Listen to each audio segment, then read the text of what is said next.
चौथीला फुकट पास, सातवीला ढकल पास. मॅट्रिकला हयातनगरच्या शाळेत गेलो तुम्ही, 8वी 9वी 10वीला 3 वर्ष जाण्याने केलं. आणि 1979ला मी मॅट्रिकच्या वर्गात होतो. त्या वर्षी ना महाराष्ट्रात दुष्काळ पडला, ना राजहंसाच्या स्वभावाचे कावळे गुरुजी भेटले. त्याच्यामुळं ना फुकट पास झालो, ना ढकल पास झालो, सरळ सरळ नापास. नापास झाल्यावर वडिलांनी जवळ बोलावलं आणि म्हणाले, तुम्ही आता काय करणार आहात? पोरग नापास झालं म्हणल्यावर 2 थोबाडीत मारायला पाहिजे. गधड्या, नापास झाला, अभ्यास केला नाही, काय करतो आता असं विचारायला पाहिजे ना. पण माझे वडील अत्यंत सुसंस्कृत होते.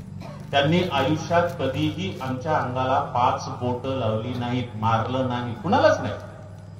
त्यांच्या तोंडातून कधीही आयुष्यात अपशब्द उच्चारला गेला नाही. त्यांनी कधीही आयुष्यात कुणाला शिवी दिली नाही. अत्यंत सुसंस्कृत होते माझे वडील.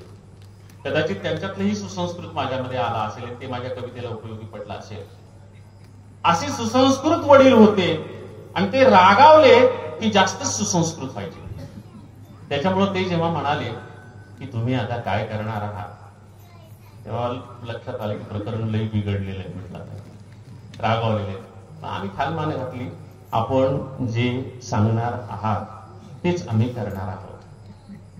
ते म्हटले, आता तुम्ही करण्यासारखं जगात एकच काम उरले. म्हणलं सांगा. म्हणले ढोरं वळा. ढोरं वळा. मला बाहेर हे सांगताना सांगावं लागतं की गुरं राखा.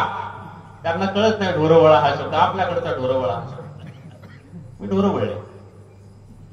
इतकी चांगली ढोरं वळली, इतकी चांगली ढोरं वळली, इतकी चांगली गुरं राखली मी की त्या वर्षी जर कुणी गुरं राखणाऱ्याची स्पर्धा घेतली असती तर महाराष्ट्रात मेरिट मध्ये मी पहिला आलो असतो.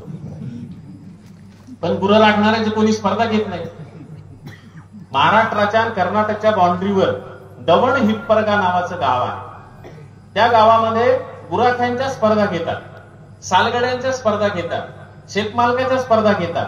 त्याच्यात मेरिट काढतात आणि बक्षीस देतात. आणि एका वर्षी योगायोगानं मी त्या बक्षीस वितरणाला गेलो होतो. म्हटलं आपल्या लहानपणी जर असं असतं तर माझा नक्की मेरिट मध्ये पहिला नंबर आला असता. पण आमच्या गावात काय कुणी काही घेणार नसतं. तुम्ही म्हणाल काय होतं मेरिट मध्ये येण्यासारखं? मी कधीही गाईला काठीनं मारलं नाही. आमच्या काळात एक खंडीभर गायी होत्या. मी गायींची बिरडी सोडायचो, मी पुढे चालायचो आणि माझ्या गायी माझ्या पाठीमागे यायच्या. बाकीचे गुराखी मागून काठीनं मारत मारत गायीला नेतात ना, मला तसं कधी करावं लागायचं.